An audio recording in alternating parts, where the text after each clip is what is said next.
In this video, we will be discussing aphasia, the challenges that come with aphasia and aging, as well as providing strategies for successful communication. Aphasia is a condition that affects one's ability to communicate. Aphasia can be caused by brain injury, stroke, or dementia. So the risk of aphasia increases with age. Symptoms of aphasia include trouble understanding speech, speaking, reading and writing, and remembering words and object names.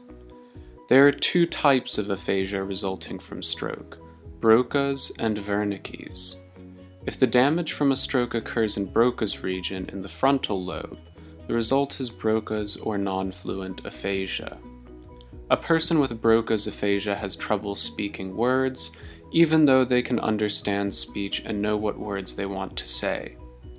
If the damage from a stroke occurs in Wernicke's region in the temporal lobe, the result is Wernicke's or fluent aphasia.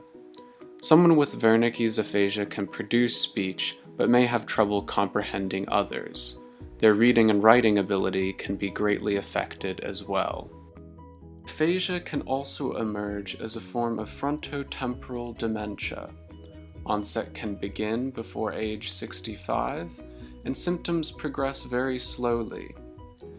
People often continue to care for themselves and carry out regular functions for several years after onset.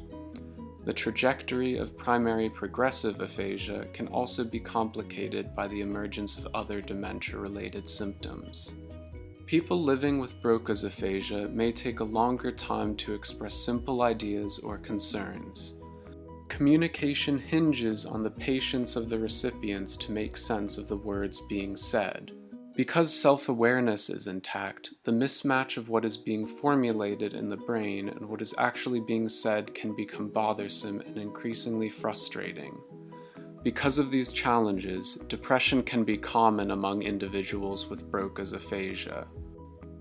For people living with Wernicke's aphasia, there are no issues producing fluent speech, but there is usually trouble comprehending others. Additionally, while the speech is fluent, it is often not coherent. For example, someone with Wernicke's aphasia may say long, incoherent sentences with made-up words. People with this type of aphasia usually have profound language comprehension deficits, even for single words or simple sentences. Aphasia can be isolating, but it does not have to be.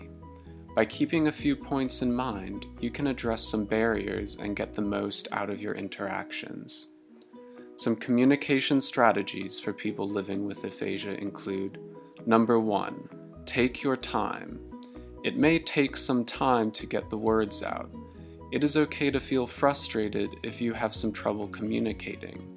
If you get stuck or stumble over words while speaking, don't blame yourself. Your words are worth it.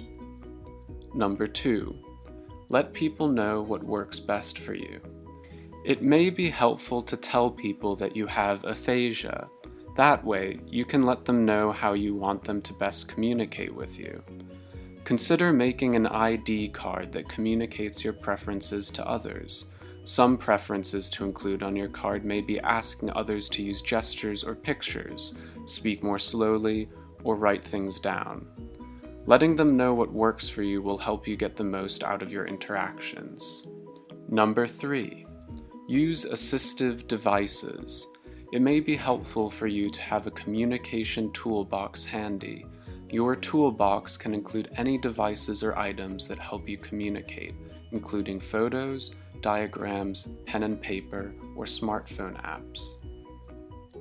If you are someone who is communicating with a person living with aphasia, it is important to begin by asking them what their communication preferences are. Here are some strategies we recommend to facilitate more effective communication. Number 1, start by making sure that you have their attention and minimize background noise. Number 2, communicate with simple drawings, gestures, writing, and facial expressions in addition to speech.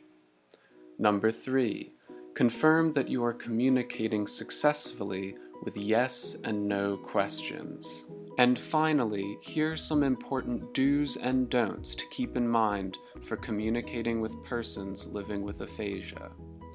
Do: keep conversation direct. Use gestures. Confirm understanding. Don't: raise your voice unless asked to. Finish their sentences, or speak condescendingly. Thank you for watching. We hope this video was helpful in learning new strategies for communicating with people with aphasia. Please utilize the following resources for more helpful strategies and support. Finally, it's important to remember that aphasia can affect everyone in different ways, so be patient with yourself and your loved ones as you navigate communicating with aphasia together.